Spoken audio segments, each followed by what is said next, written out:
Hello everybody, in this video I have a scrapbook process to share with you for the Thompson's Craft Supplies design team. This is my first project with my November kit, which the main feature of that is this AB Studio Secret Wood paper pack, which is so very pretty. So I started off going through the papers to decide which one to use, and then I pulled out the 2 element sheets that are in this one. Usually you get one which is on the back of the front cover, but this one has 2, so yay for me because I love my fussy cutting. And yeah, I'm just going to pull out some bits from that and fussy cut some foxes and some flowers and some leaves and various bits and pieces like that to use. And then any moment now my fussy cutting gets interrupted by a black and fluffy creature. Where is he? There he is.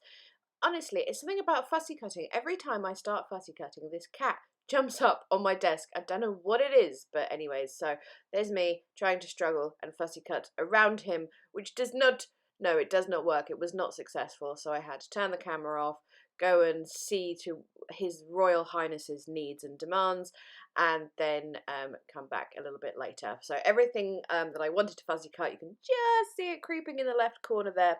Got a little pile of it. And this paper I chose, I've totally forgot the name of it.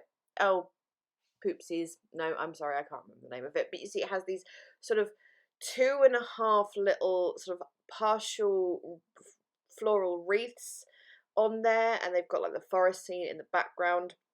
And I thought the really big one would make quite a nice framing for a photo. So yeah, I chose that was where I was going to put my photo. I trimmed my photo down just a little bit so it would fit a little better in that space. Then I am taking my stencil that was in my kit. This is an AB Studio stencil, and using Prima paper paste. And even though they're like tiny little squares rather than little round like dots or whatever, it does give this really beautiful snowy effect. It works so nicely. Then I'm using this snowflake stencil. This is from my own stash, and some, what's it called? It's called glass bead paste or glass bead texture paste. It's a De La Rowney product, although you probably get it from other places as well. But it's basically just gel medium with loads of teeny weeny tiny glass beads in, so when it dries it has this really beautiful, like, it shimmers and glitters and it's really textured and lovely, and it works really nice for things like snowflakes and snowy effects and stuff. And then I bought these 2 snowflake stencils recently, and I just wanted to use them, to be honest. So I took this other one, which is like one big round snowflake, and I'm using Nuvo glitter paste in the colour Moonstone, and just doing one big blob of it up there, and I'm going to use that as like a little extra feature later on. What I decided to do was add a little more colour and splatters and whatnot to the layout before I started adding my photo and embellishments. So I took Distress Oxide in tumbled glass, smooshed it on my mixed media matte, added a lot of water, and then I am using quite a wide paintbrush just to splatter that all over the layout in, yeah, so big chunky splatters rather than like little ink splatters. But then wasn't 100% on board with how that looked. Needed some more colour, I felt, so I was using, that was Oxide spray in Mermaid Lagoon. Only a little bit of that because it was quite a dark blue in comparison to the tumbled glass. Then I thought another colour would be nice, so I added a few splatters of the Fabrica Decoru chalk spray in pink, but only a teeny tiny bit of that, because as soon as I started splattering, it was one of those, yeah, I'm not so sure about this. So just a few of those. And then, yeah, backing my photo here, that paper pad I'm using is from The Works. I picked that up really recently, and it has really beautiful wintry Christmassy papers on. I thought it would go so beautifully with this kit.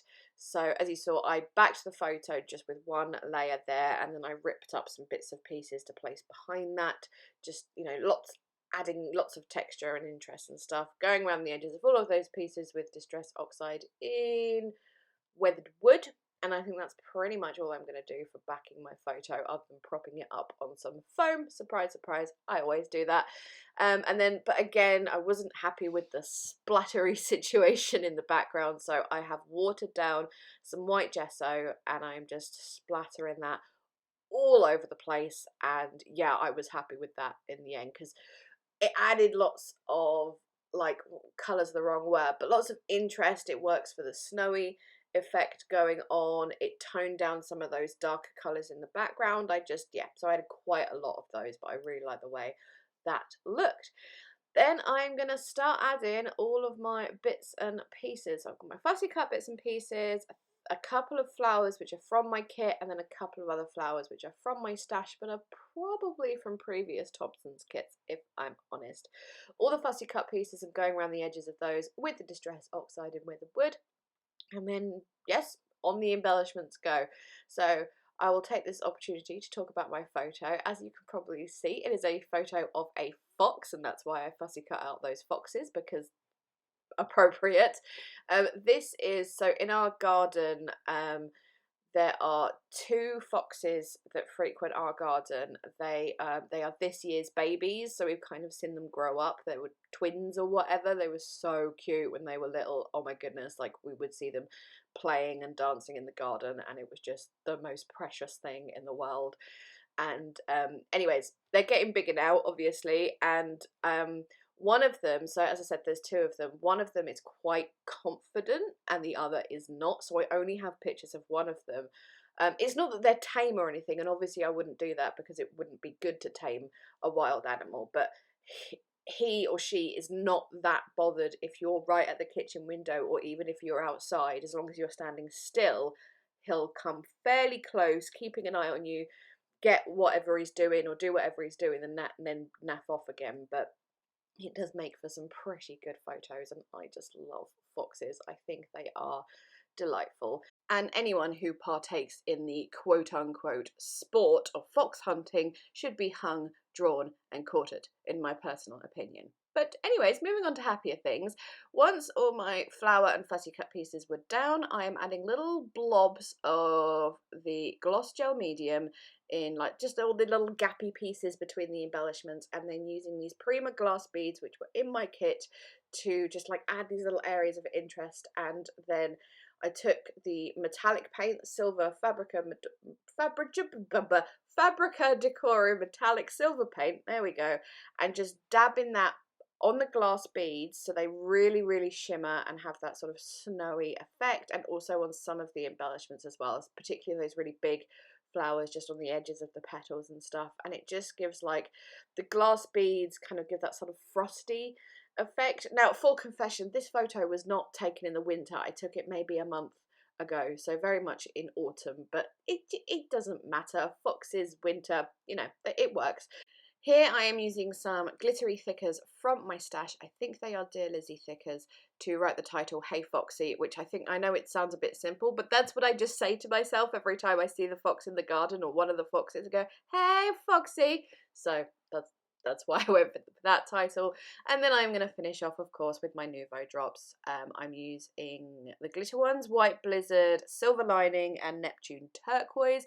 Silver ones I also used in the middle of those flowers to give the flowers a middle, because flowers look funny like that when they don't have a middle, I think, personally. But anyways, I was just going to stick with the glittery ones and the silver ones, but then I just thought another colour would be nice to bring in, so that's when I brought in the Neptune Turquoise, which is just a very, very silver with a hint of a turquoisey green colour.